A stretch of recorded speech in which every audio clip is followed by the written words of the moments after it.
Bonsoir à tous et bienvenue dans cette nouvelle vidéo pour la suite et normalement la fin du loup-garou des marécages. Je suis en ce moment même en train de relire un petit peu la fin. Je suis désolé parce que j'ai pris un tout petit peu de retard. Faut dire aussi qu'il fait très chaud là en ce moment. Plus mes bougies, ça n'aide pas du tout. À propos des bougies, à chaque fois j'oublie d'acheter des nouvelles. J'espère qu'elles ne vont pas s'éteindre en cours de lecture. J'espère que vous, de votre côté, tout va bien. J'espère qu'il ne fait pas trop chaud. Moi, je ne peux pas faire aller mon ventilateur sinon... ça ne le fera pas au niveau du bruit. Alors où on en était? Je pense que si je me souviens, Bill et Gary ont été se rebalader du côté des marécages. Ici je vois que Bill avait parlé d'un certain Eddie Warner qui avait disparu. Et ils ont fait la connaissance d'un nouveau personnage, je crois qu'elle s'appelle Cassie. Et vous savez la petite cinglée soi-disant que Bill avait mentionné à Gary il y a quelques jours. Donc, ah oui, et ils étaient en train de se balader dans les marécages et les dernières phrases que j'avais lues, oui, c'était le fait que lorsque Wolf, souvenez-vous le chien-loup que Gary avait adopté, était apparu devant le trio, Cassie était en train de paniquer et lui montrait du doigt en disant que c'était lui le loup-garou. Donc voilà, ici je vois qu'on va commencer le chapitre 21 et qu'en tout il y en a 26, 28, 29. Oui, j'espère que la vidéo ne sera pas trop courte pour vous.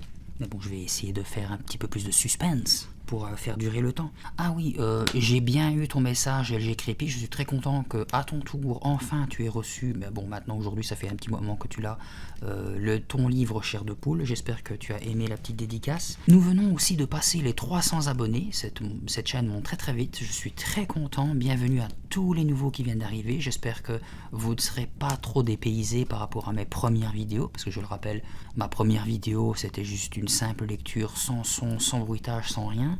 Ensuite je crois que je suis passé à de la musique avec des fonds d'écran derrière moi, puis j'ai arrêté de faire ça. Maintenant ça fait quand même un petit moment que je commence à ne faire que du bruitage. Récemment aussi de temps en temps je me dis que pour faire plaisir pour les yeux, je mets de temps en temps quand j'en ai envie, quand je trouve aussi les bonnes images, des petites apparitions derrière moi. Je trouve que ça fait c'est plutôt cool. J'espère que ça vous plaît. Je ferai sûrement prochainement une vidéo blabla pour les 300 abonnés. Si vous avez des questions sur moi, vous voulez que je parle de moi ou autre, pour mieux me connaître, n'hésitez pas à mettre toutes vos questions sous cette vidéo. Mais sinon, vidéo blabla, il y aura. Je ne sais pas encore sur quoi, mais il y aura. Donc ici, je vais arrêter de blablater pour rien et on va continuer le loup-garou des marécages. Comme d'habitude, je vous souhaite une bonne écoute. Non, protestai-je. Mais je m'aperçus que j'avais mal compris. Le doigt de Cassie n'était pas dirigé sur Wolf. Il désignait une silhouette qui se déplaçait dans l'herbe haute, au-delà du chien. L'ermite du marécage. Il progressait d'un pas rapide, penché en avant, ses cheveux emmêlés se soulevant à chaque pas. Une éclaircie au milieu des fourrés nous le montra mieux, et je vis pourquoi il avait le dos courbé. Il portait quelque chose sur l'épaule, une espèce de gros sac. Wolf se mit à grogner. L'ermite s'arrêta. Ce n'était pas un sac qu'il portait sur l'épaule, mais une dinde, une grosse dinde sauvage. Une idée inquiétante me traversa l'esprit. L'avait-il prise à M. Warner? Cassie disait-elle vrai? L'ermite était-il un loup-garou? Avait-il fait subir un sort horrible à M. Warner avant de lui voler sa dinde et de l'emporter pour marquer sa victoire? J'essayais de chasser ces pensées saugrenues. Cela n'avait pas de sens. D'un autre côté, la terreur de Cassie semblait bien réelle. Et comment expliquer le héron, le lapin éventré avec tant de violence? Comment expliquer ces hurlements qui tenaient à la fois de l'animal et de l'humain? Wolf continuait de grogner. Son pelage se hérissa. L'ermite avançait toujours. Je distinguais à présent l'éclat de ses yeux noirs. « C'est lui, répéta Cassie. C'est le loup-garou. Ferme-la, chuchota Bill. Il va t'entendre. Figé par la peur, je regardais les fourrés s'agiter de l'autre côté de la tourbière, que l'ermite était en train de contourner. Il se rapprochait. « Sauf qui peut !» cria Bill. « Vite !» Trop tard. L'ermite du marécage jaillit tout à coup devant nous. « Je suis le loup-garou !» hurla-t-il. Ses yeux étincelaient. Son visage encadré de longs cheveux hirsutes était rouge d'excitation. Il avait entendu Cassie. Éclatant d'un rire démentiel, il se mit à faire tournoyer la dinde dans les airs. « Je suis le loup-garou !» Cassie et Bill poussèrent un grand cri et détalèrent. Il ne me fallut qu'une fraction de seconde pour reprendre mes esprits et m'enfuir à mon tour. Wolf, qui n'avait pas bougé jusqu'ici, bondit dans mon sillage en aboyant. Je suis le loup-garou » braillait l'ermite. Il se lança à notre poursuite sans cesser de rire comme un fou et de balancer la dinde au-dessus de sa tête. « Allez-vous-en » cria Cassie qui courait à côté de Bill. « Vous entendez ? Laissez-nous en paix !» Ces protestations firent rire l'ermite 2 fois plus fort. Mes chaussures dérapaient sur le sol. Jetant un coup d'œil par-dessus mon épaule, je vis que l'homme gagnait du terrain et je m'efforçais d'accélérer l'allure. Des branchages me giflèrent le visage. Ma vue se brouilla, mêlant l'ombre et la lumière, les arbres, les fougères, les buissons épineux. « Je suis le loup-garou ! Je suis le loup-garou !» Les éclats de rire de l'ermite se répercutaient à travers le marécage. « Plus vite, Gary, plus vite !» me répétai-je, le souffle court. Puis je sentis mon pied se dérober sous moi. Avec un cri de terreur, je tombai de tout mon long dans la boue. « C'est fini, me dis-je. Tu es fichu. Il t'a rattrapé. » Je tentais désespérément de me relever et glissai de nouveau sur le sol. Résigné, je me retournai, m'attendant à ce que l'ermite se jette sur moi. Mais il s'est arrêté à quelques mètres, laissant choir la dinde à ses pieds. Un étrange sourire éclairait son visage boucané. Je me demandais où était passé Wolf, que l'apparition de cet homme avait fait grogner de fureur. Qu'attendait-il pour l'attaquer ? Je me mis à crier. « Au secours ! Bill ! Cassie !» Silence. Ils avaient sans doute atteint la limite du marécage maintenant. J'étais seul, en face de l'ermite. Je me remis péniblement debout sans le quitter des yeux. Pourquoi me souriait-il comme ça ? « Allez, va-t'en » dit-il en montrant le sentier d'un geste de la main. « Je te taquinais, c'est tout. »« Hein » J'avais parlé d'une voix craintive à peine audible. « Tu peux partir » répéta-t-il. « Je ne vais pas te mordre. » Il cessa de sourire. La vive lueur de ses yeux s'éteignit. Wolf apparut derrière lui. Le chien regarda l'ermite, puis la dinde morte affalée dans l'herbe. Il émit un aboiement bref, mais je me rendis compte qu'il était détendu, sans aucune animosité. « Ce chien est à toi » demanda l'ermite. « Oui » murmurai-je. Je l'ai trouvé. »« Alors surveille-le bien. » Puis il se détourna et, balançant de nouveau la dinde sur son épaule, s'éloigna sans ajouter un mot. « Le surveiller » bégayai-je. « Que voulez-vous dire » Mais l'ermite ne me répondit pas. Il disparut entre les arbres. Le marécage était silencieux à présent, à l'exception du chant des oiseaux et du bruissement des insectes. Rien ne bougeait. « Je te taquinais » avait-il dit. C'était un jeu, rien de plus. Au bout d'un moment, je me penchai sur Wolf. Le chien reniflait l'herbe, là où l'ermite s'était tenu un peu plus tôt. « Wolf » le grondai-je. « Pourquoi tu ne m'as pas protégé ?» Il leva les yeux sur moi, puis se remit à renifler le sol. « Hé, le chien, tu ne serais pas un gros froussard par hasard ? Tu ne serais pas une poule mouillée malgré tes airs de grand costaud ?» Il m'ignora. Je poussai un soupir et repris le chemin de la maison. Wolf trottinait derrière moi. Encore sur le coup de ce qui venait de se passer, j'avais 1000 pensées en tête. Je ne vis le serpent qu'en marchant dessus. Je baissai les yeux juste au moment où sa tête verte se projetait en avant à la vitesse de l'éclair. Quand ses crocs se plantèrent dans ma cheville, je poussai un cri. Puis, la douleur se propagea rapidement le long de ma jambe. Un gémissement m'échappa et je m'écroulai sur le sol. Je me repliai sur moi-même pour tenter d'atténuer la douleur qui m'envahissait. Des points rouges dansaient devant mes yeux. Ils devinrent de plus en plus gros, se fondirent en une brume à travers laquelle je vis le serpent se faufiler sous les fourrés. Je me massai la cheville. Le rouge s'estompa peu à peu, puis disparut. Seule la douleur subsista. Quelque chose me mouillait la main. Du sang. Baissant les yeux, je m'aperçus que Wolf était en train de me lécher avec force, comme s'il voulait me soigner, me guérir. En dépit de ma douleur, cela me fit sourire. « Ça va, mon pote, lui dis-je. Ça va maintenant, je t'assure. » Il continua de me lécher la main jusqu'au moment où je me remis debout. La tête me tournait un peu. J'avais les genoux tremblants. Je fis un pas en avant, puis un autre. « Allons-y, Wolf, dis-je. » Il me regarda avec inquiétude. Je savais qu'il me fallait rentrer très vite à la maison. Si le serpent était venimeux, je courais un gros risque. J'ignorais combien de temps il me restait avant que le venin ne me paralyse complètement. Ou pire. Wolf à mes côtés, je poursuivis mon chemin en boitillant. L'air me manquait. J'avais la poitrine serrée comme dans un étau. Le sol tanguait sous mes pas. Était-ce à cause du venin? Ou simplement parce que j'avais très peur? La morsure m'élançait à chaque pas, mais je continuais d'avancer sans cesser de parler à Wolf. « Nous y sommes presque, Wolf. On arrive, mon vieux. Le chien sentait que quelque chose allait de travers. Il restait près de moi au lieu de bondir devant et derrière, comme d'habitude. La lisière des arbres apparut. Au-delà de leur feuillage, le soleil brillait intensément. « Hé !» appela une voix. Bill et Cassie m'attendaient, assis dans l'herbe. Ils se levèrent et vinrent à ma rencontre. « Qu'est-ce que tu as ?» me demanda Cassie. « Ça n'a pas l'air d'aller. »« Non, j'ai été mordu, » articulai-je. « Courez chercher mon père, vite !» Tandis qu'il partait à toute allure, je m'assis par terre, étendant mes jambes devant moi, et j'attendis. J'avais beaucoup de mal à conserver mon calme. Le serpent était-il venimeux? Le venin s'acheminait-il vers mon cœur en ce moment même? Peut-être ne me restait-il qu'une minute à vivre. Doucement, très doucement, j'ôtai ma chaussure couverte de boue. Puis, centimètre par centimètre, j'abaissai ma chaussette. Ma cheville était enflée. J'avais la peau violacée à l'exception d'un cercle blanchâtre autour de la morsure. Au-delà de ce cercle, on voyait 2 petits trous, la trace des crochets, d'où coulaient 2 filets de sang rouge vif. Quand je détachai mon regard de la morsure, j'aperçus papa qui fonçait vers moi, suivi de près par Bill et Cassie. « Qu'est-ce qui s'est passé ?» leur demandait mon père tout en courant. « Qu'est-il arrivé à Gary ?»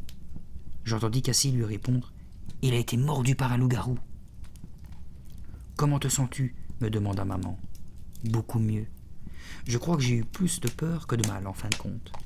Papa m'avait fait une piqûre et enveloppé la cheville d'un pansement.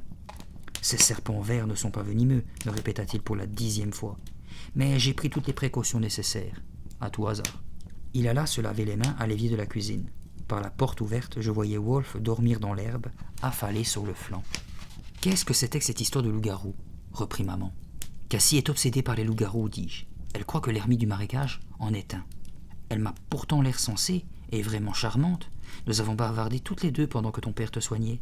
C'est une chance pour toi, Gary, d'avoir déjà rencontré 2 amis de ton âge. » « Ouais, mais avec ces histoires de loup-garou, Cassie finira par nous rendre cinglés, Bill et moi. »« Ce vieil ermite n'est pas méchant, » déclara papa. « En tout cas, tout le monde le dit. N'empêche qu'il nous a flanqué une sacrée trouille. Il nous a couru après à travers tout le marécage en criant « Je suis le loup-garou !» Curieux bonhomme, murmura papa, en secouant la tête. « Méchant ou pas, j'aimerais mieux que tu ne t'approches pas de lui, » recommanda maman. « Vous croyez au loup-garou, vous ?» Cette question était venue malgré moi. Papa se mit à rire. « Ta mère et moi sommes des scientifiques, Gary. Non, nous ne croyons pas à ces sornettes. Ton père est un loup-garou, plaisanta maman. Je dois lui raser le dos tous les matins pour lui rendre une apparence humaine. » Très drôle, dis-je, sarcastique. Je ne rigole pas. Vous n'entendez donc pas ces affreux hurlements la nuit ? Des tas de créatures hurlent, répliqua maman. Je parie que toi aussi tu as hurlé quand ce serpent t'a mordu. Vous ne pouvez pas être sérieux une seconde, protestai-je, dépité. Savez-vous que ces hurlements n'ont commencé qu'à la pleine lune ? Ces hurlements ont commencé quand ton chien est arrivé à la maison, cria Émilie depuis le salon. Fiche-moi la paix. C'est ton chien, le loup-garou. Ça suffit, intervint maman. Il y a une explication logique à tout, Gary. Ces hurlements proviennent d'un animal, pas d'une créature surnaturelle. Je voudrais en être aussi sûr que toi, marmonnai-je entre mes dents. Dehors, Wolf dormait à présent sur le dos, les pattes en l'air. Papa l'observa un instant, puis se tourna vers moi. « Eh bien, dit-il, la lune restera pleine encore 2 nuits. Si les hurlements cessent après-demain soir, nous saurons que c'était bien le loup-garou qui hurlait à la pleine lune. Et alors... » Brrr. Il gloussa. Il croyait faire une bonne plaisanterie. Nous ne nous doutions pas que l'incident qui se produirait cette nuit-là le ferait changer d'avis sur les loups-garous, et pour toujours. Bill et Cassie vinrent me voir après dîner. Maman et papa faisaient la vaisselle dans la cuisine. Émilie était allée voir avec des voisins l'unique film qui passait dans l'unique cinéma de la ville. Je marchais sans trop de mal. Ma cheville m'élançait à peine. Papa était un bon docteur. Je m'installa avec mes amis dans le salon et une discussion animée sur les loups-garous s'éleva aussitôt. Cassie répétait que l'ermite du marécage en était vraiment un, qu'il ne plaisantait pas. Bill la traita de nouveau de cinglée. « C'est toi qui lui as donné cette idée. Il nous a poursuivis uniquement parce que tu l'as désigné comme le loup-garou et qu'il t'a entendu, affirma-t-il. « Pourquoi crois-tu qu'il vit toute la journée au fin fond d'un marécage ?» répliqua Cassie. « Parce qu'il sait en quoi il se transforme quand la lune est pleine et qu'il ne veut pas qu'on le découvre. »« Alors pourquoi nous a-t-il crié qu'il était le loup-garou cet après-midi ?» objecta Bill avec impatience. « Il se moquait de nous, c'est tout. Ça suffit, dis-je. Changeons de sujet. Mes parents sont tous deux des scientifiques, et d'après eux, il n'y a aucune preuve que les loups-garous existent. C'est ce que prétendent toujours les scientifiques, marmonna Cassie. Ils ont raison, dit Bill. Il n'y a pas de loup-garou, sauf dans les films. Tu es vraiment dingue, Cassie. Pauvre taré. On sentait bien qu'ils avaient déjà eu plus d'une fois ce genre de conversation. Si on joue plutôt à quelque chose, suggérai-je. J'ai des tas de jeux dans ma chambre. Cassie m'ignora. Monsieur Warner n'est toujours pas revenu, murmura-t-elle. Vous ne devinez pas pourquoi? Parce qu'il a été assassiné par le loup-garou. Ne sois pas stupide, s'écria Bill. D'abord, qu'en sais-tu? Peut-être que le loup-garou, c'est toi, dis-je à Cassie. Bill éclata de rire. Ouais, c'est pour ça que tu en parles en experte, Cassie. Oh, ferme-la, grommela-t-elle. Tu ressembles plus à un loup-garou que moi, Bill. Tu ressembles à un vampire, rétorqua-t-il. Et toi, King Kong, brailla-t-elle. Que se passe-t-il, les enfants? Intervint maman en passant la tête par l'entrebâillement de la porte. Oh, rien, on parlait de film, répondis-je vivement. J'eus du mal à m'endormir cette nuit-là. Je n'arrêtais pas de me retourner dans mon lit sans parvenir à trouver la position idéale. Et je tendais l'oreille, guettant les hurlements. Un vent violent s'était soudain levé. Il mugissait sans trêve autour de notre petite maison et faisait cliqueter le grillage de l'enclos aux cerfs. Je commençai à somnoler quand un hurlement s'éleva au loin. Aussitôt réveillé, je bondis hors du lit et m'approchai de la fenêtre. La pleine lune était basse, dans un ciel couleur de charbon. Une rafale de vent ébranla ma fenêtre, me faisant sursauter. Un autre hurlement, plus proche et bien audible en dépit du mugissement du vent. Un frisson me courut dans le dos. Le front contre la vitre, je scrutais en vain les ténèbres. Impossible de voir quoi que ce soit.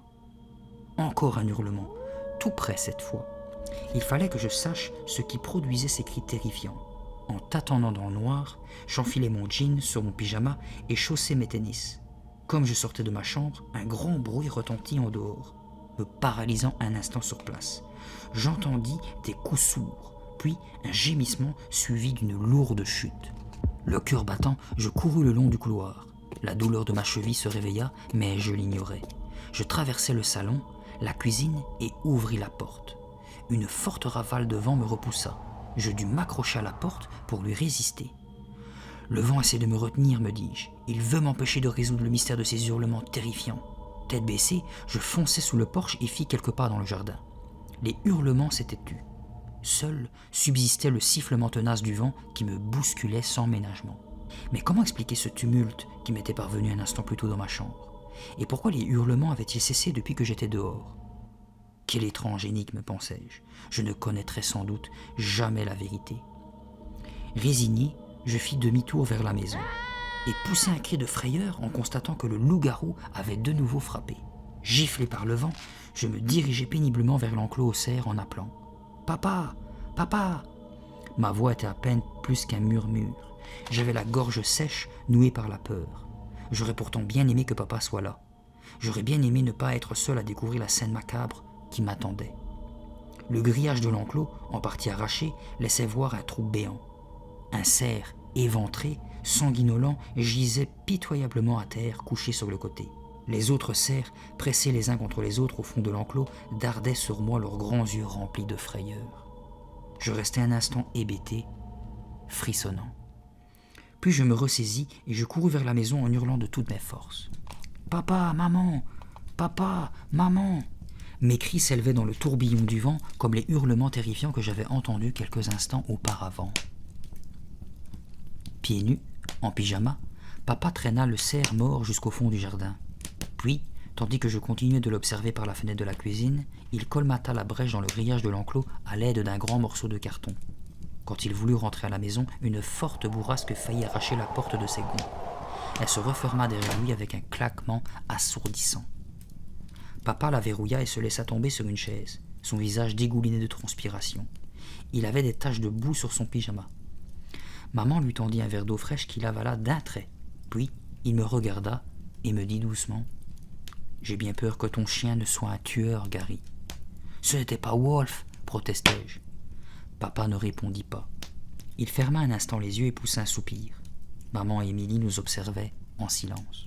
« Qu'est-ce qui te fait penser que c'était Wolf ?» demandai-je enfin. J'ai vu des traces sur le sol, des empreintes de pattes, Ce ne sont pas celles de Wolf.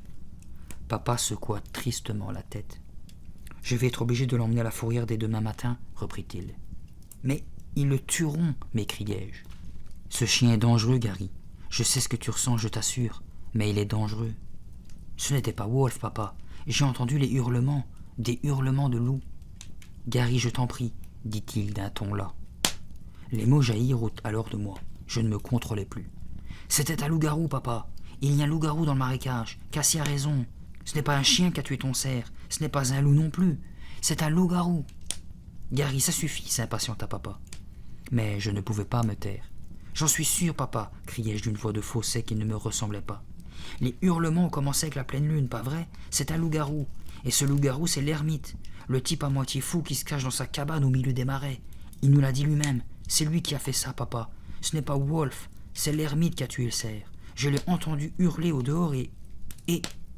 Je dus m'interrompre, car je suffoquais. Papa se leva et m'étreignit l'épaule. Gary, nous reparlerons de tout ça demain matin, d'accord? Nous sommes tous les deux trop fatigués pour avoir les idées claires. Qu'en dis-tu? Ce n'était pas Wolf, m'écriai-je avec entêtement. Je sais que ce n'était pas lui. Demain matin, répéta papa. Il laissa un instant sa main sur mon épaule pour m'apaiser, me réconforter. Je respirais avec difficulté. Mon cœur battait à toute allure. Bon, d'accord, dis-je finalement. Demain matin. Je repris à contre-cœur le chemin de ma chambre et me couchai, anéanti. Le lendemain matin, à mon réveil, papa était déjà parti. Il est allé à la scierie, m'expliqua maman, chercher du grillage pour réparer l'enclos. Je m'étirai en bâillant. J'avais sombré dans un sommeil agité vers 2h30 du matin et je me sentais encore fatigué et énervé. « Est-ce que Wolf est là ?» demandai-je avec anxiété. Je courus à la fenêtre de la cuisine avant que maman n'ait le temps de répondre. Wolf était allongé dans l'herbe. Il tenait une balle en caoutchouc bleu entre les pattes et la mâchait vigoureusement. « Je parie qu'il attend son petit déjeuner avec impatience, murmurai-je. J'entendis un crissement de pneus, et la voiture de papa freina devant le porche. Le coffre était entrouvert, un rouleau de grillage en dépassait. « Bonjour, dit papa en entrant dans la cuisine. Il avait l'air maussade. « Est-ce que tu vas emmener Wolf à la fourrière ?» demandai-je aussitôt. Le chien mâchouillait toujours sa balle de caoutchouc sur la pelouse. Il semblait si touchant. « Tout le monde est perturbé en ville, répondit papa en se versant une tasse de café. Des tas d'animaux ont été tués cette semaine, et un type qui vit pas loin de chez nous, Eddie Warner, a disparu dans le marécage. Les gens se posent des questions, ils ont entendu les hurlements, eux aussi. « Est-ce que tu vas emmener Wolf à la fourrière ?» répétai-je d'une voix tremblante. Papa hocha silencieusement la tête. Son expression restait maussade. Il sirota une gorgée de café avant de me dire « Va voir les empreintes autour de l'enclos, Gary. Vas-y, regarde bien. » Je me moque de ces empreintes. Je sais que... Je ne veux plus courir de risques, interrompit papa. Ça m'est égal, hurlai-je. C'est mon chien. Gary. Papa posa sa tasse et se dirigea vers moi. Mais je le bousculai pour courir sous le porche. Wolf se leva dès qu'il me vit. Sa queue se mit à frétiller. Abandonnant sa balle bleue, il galopa à ma rencontre. Papa était juste derrière moi. « J'emmène le chien tout de suite, Gary, m'annonça-t-il. « Tu veux venir avec nous ?»« Non, criai-je. »« Je n'ai pas le choix, dit papa. » Il s'avança vers Wolf, les bras tendus. « Non, criai-je de nouveau. Sauve-toi, Wolf. Sauve-toi vite. » Je donnai une brusque poussée au chien. Il me regarda d'un air hésitant. « Fiche le camp, Wolf. Cours, cours. » Je poussai Wolf une fois encore. « Va-t'en, mon vieux. Cours, cours. » Papa tenta de le retenir par le collier, mais il n'avait pas une bonne prise. Wolf se libéra et détala en direction du marécage. « Hé, reviens ici !» lui cria mon père, furieux. Il le poursuivit jusqu'au bout de la pelouse, mais le grand chien était trop rapide pour lui. Il fila entre les arbres et disparut en un clin d'œil. Papa revint vers moi, une expression irritée sur le visage. « C'était stupide de ta part, Gary, marmonna-t-il. » Je me gardai de répondre. « Wolf reviendra tôt ou tard, reprit papa, et à ce moment-là, je l'emmènerai à la fourrière. »« Mais papa, plus de discussion, coupa-t-il sèchement. Ma décision est prise. » Il se dirigea vers la voiture et m'ordonna. « Viens donc m'aider à décharger ce grillage. J'ai besoin de toi pour réparer l'enclos. » J'obéis, tout en implorant silencieusement. « Ne reviens pas, Wolf. S'il te plaît, ne reviens pas. » Toute la journée, j'observais le marécage au loin. J'étais mal à l'aise, nerveux. Une fois l'enclos réparé, j'avais essayé de lire un livre, enfermé dans ma chambre. mais les mots dansaient devant mes yeux. Le soir, Wolf n'était pas revenu. « Tu es sauvé, Wolf, pensais-je. Du moins, pour aujourd'hui. » Toute ma famille semblait sur les nerfs. Au dîner, quelques mots à peine furent échangés. Émilie parla du film qu'elle avait vu la veille, mais cela n'intéressait visiblement personne. Je me couchais tôt. J'étais fatigué, sans doute de n'avoir pas beaucoup dormi la veille. Dans ma chambre, il faisait plus sombre que d'ordinaire, car de gros nuages masquaient en partie la pleine lune, dont c'était la dernière nuit. Je calais ma tête sur l'oreiller et tentais de dormir, mais je n'arrêtais pas de penser à Wolf. Les hurlements commencèrent peu après. Je rejetai mes draps et m'approchai de la fenêtre. Dehors, tout était immobile et silencieux. J'entendis un sourd grognement et Wolf apparut. Il s'arrêta un instant au milieu de la pelouse, la tête levée vers la pleine lune derrière ses nuages. Puis, il se mit à aller et venir comme un animal en cage, sans cesser de grogner. Quelque chose doit vraiment le perturber, me dis-je. Ou lui faire peur. Il fallait que je sache ce que c'était. Comme la veille, je m'habillai rapidement dans le noir. Sitôt après avoir lassé mes tennis, je retournai à la fenêtre. Wolf s'éloigna à présent du jardin. Il repartait lentement vers le marécage. Je résolus de le suivre. J'allais prouver une fois pour toutes qu'il n'était pas un tueur. Ou un loup-garou. Craignant que mes parents ne m'entendent si je passais par la cuisine, j'ouvris la fenêtre et me laissai tomber dans l'herbe. Une bouffée d'air humide et chaud me caressa le visage. Je me relevai et me hâtai de rattraper Wolf. Arrivé au bout de la pelouse, j'hésitais. J'avais perdu sa trace. Le bruit doux de ses pattes effleurant le sol mouillé me parvenait encore, mais je ne le distinguais plus dans le noir. Je poursuivis néanmoins mon chemin. J'avais presque atteint le marécage quand j'entendis marcher derrière moi. Je m'arrêtai et tendis l'oreille. Oui, c'était bien un bruit de pas. Quelqu'un se dirigeait rapidement vers moi. Je me retournai et demandai d'une voix étranglée « Qui est là ?» Je ne voyais que du noir. « Qui est là ?» répétai-je. Soudain, Bill émergea de l'obscurité. « Gary, c'est toi ?» s'écria-t-il. Il approcha, il portait un survêtement de couleur sombre. « Bill ?» m'étonnai-je. « Qu'est-ce que tu fais là ?»« J'ai entendu les hurlements, » me répondit-il. « J'ai décidé de mener mon enquête. »« Moi aussi, entre nous, je suis drôlement content de te voir. »« Et moi donc, il fait si noir. Je ne savais pas que c'était toi. Je croyais... »« Je suis en train de suivre Wolf, » expliquai-je. Je repris la marche en sa compagnie. Chemin faisant, je lui racontai ce qui s'était passé la nuit précédente. Le cerf éventré, les empreintes de pattes autour de l'enclos, puis je lui parlais de l'inquiétude des gens de la ville et l'informai que mon père avait l'intention d'emmener Wolf à la fourrière. Je sais que le coupable n'est pas Wolf, dis-je. J'en ai la certitude. Mais Cassie m'a tellement flanqué la frousse avec ses histoires de loup-garou que je... Cassie est cinglé, marmonna-t-il. Il pointa le doigt vers les hautes herbes. « Regarde, voilà ton chien. » J'aperçus en effet sa silhouette qui se déplaçait dans l'obscurité. « J'étais stupide, murmurai-je. J'aurais dû emporter une lampe électrique. » Wolf disparut de nouveau. Je suivis Bill avec le bruit de ses pas. Au bout de quelques minutes, je ne l'entendis plus. « Où est-il » demandai-je en scrutant les fourrés. « Je ne veux pas le perdre. »« Je l'ai vu passer là-bas, affirma Bill. Viens avec moi. » Nos chaussures glissaient sur le sol boueux. J'écrasais d'une tape un moustique sur ma nuque. Trop tard. Je sentis perler une goutte de sang chaud.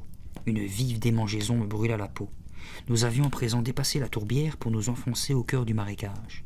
Le silence avait quelque chose d'irréel. « Hé, Bill !» Je m'arrêtai et regardai autour de moi. « Bill !» Il n'était plus là. Nous avions dû nous séparer sans nous en rendre compte. J'entendis un bruissement devant moi, un craquement de brindilles, le chuchotement de la végétation qu'on écrase et qu'on écarte de son chemin. « Bill, c'est toi ?» Où était-ce Wolf ? « Bill, où es-tu » Une lumière pâle illumina tout à coup le sol autour de moi. Levant les yeux, je vis s'éloigner les nuages. Une grosse lune jaune brillait dans le ciel. Elle balaya de son doux éclat une forme massive toute proche, que j'eus d'abord du mal à identifier. Puis je m'aperçus que je me trouvais devant la cabane de l'ermite. La frayeur me paralysa. C'est alors que les hurlements commencèrent. Les cris épouvantables déchiraient le lourd silence de la nuit. Ils montaient avec une telle force dans l'air immobile que je dus me boucher les oreilles. « L'ermite, pensai-je, c'est bien loup-garou. Il faut en aller d'ici au plus vite, Gary. » Je me détournai de la petite cabane. Mes genoux tremblaient tellement que j'avais du mal à tenir debout. « Il faut en aller. t'en aller, me répétai-je. Mais avant que je puisse trouver la force de m'enfuir, le loup-garou jaillit des fourrés et, avec son cri terrifiant, se jeta sur moi et me renversa à terre. À la lueur jaunâtre du clair de lune, j'identifiai en un éclair la gueule du loup-garou qui me clouait au sol. Son regard injecté de sang me fixa avec haine.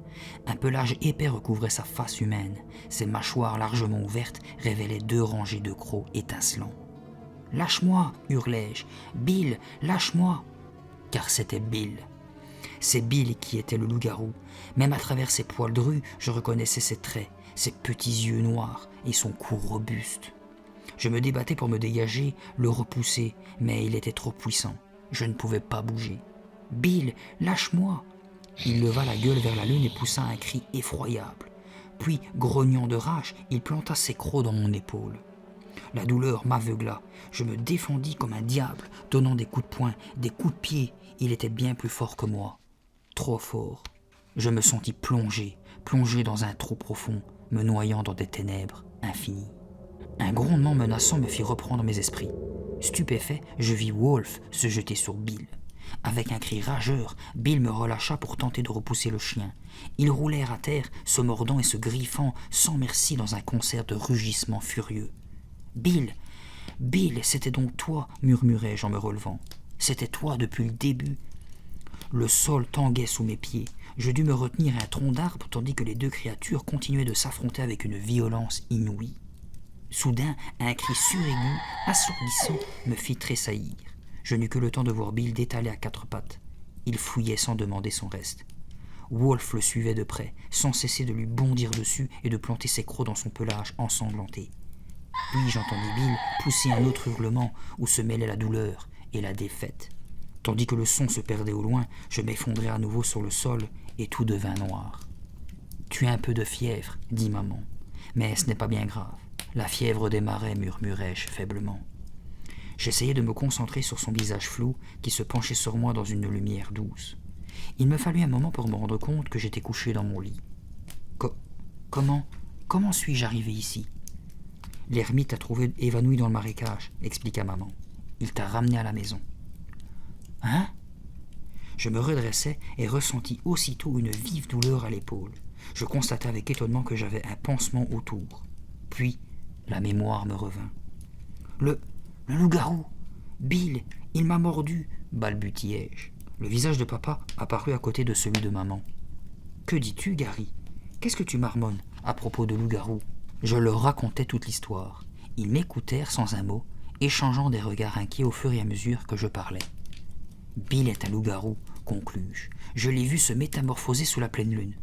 Il s'est changé en loup et... »« Il faut que j'aille vérifier tout ça, » annonça brusquement papa. « Ton aventure est insensée, Gary. Complètement insensée.